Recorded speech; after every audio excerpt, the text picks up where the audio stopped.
Welcome to incredible explain. दृश्य एक। धरती पर एक शांत अस्पताल का दृश्य।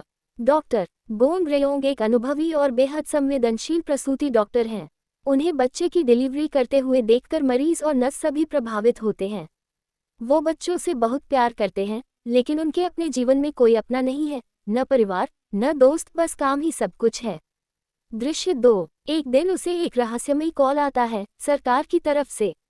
आपको एक गुप्त मिशन के लिए चुना गया है। आपको अंतरिक्ष में जाना होगा।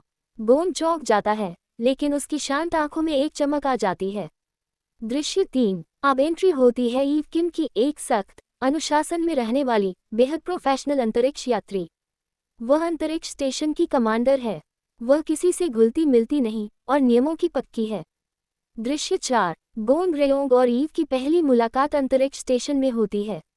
ईव कहती है, मैं यहाँ रिसर्च करने आई हूँ, न कि किसी पर्यटक की देखभाल करने। बोन मुस्कुराते हुए जवाब देता है, मैं डॉक्टर हूँ, मैं देखभाल करने के लिए ही बना हूँ।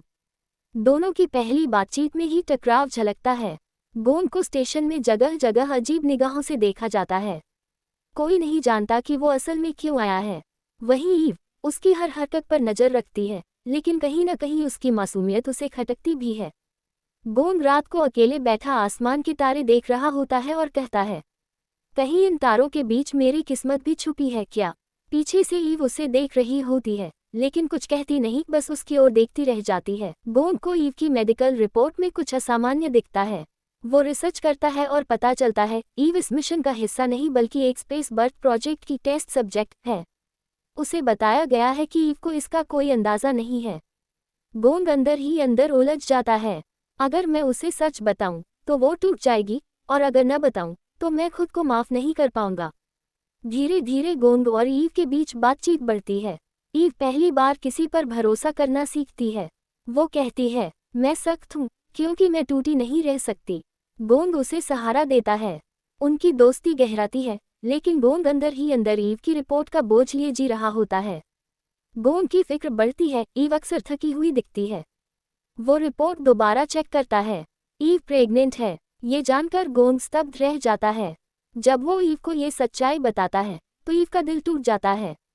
तुम्हें पहले से पता था। बोन शर्मिंदा है। हाँ, लेकिन मैं तुम्हें जख्मी नहीं करना चाहता था। ईव उसे जिम्मेदार मानती है और खुद से दूर कर लेती है। सच्चाई जानने के बाद ईव अकेली पड़ जाती है। वो खुद से लड़ रही होती है, मैं माँ बनने जा रही हूँ, लेकिन मुझे इसकी इजाज़त नहीं दी गई थी।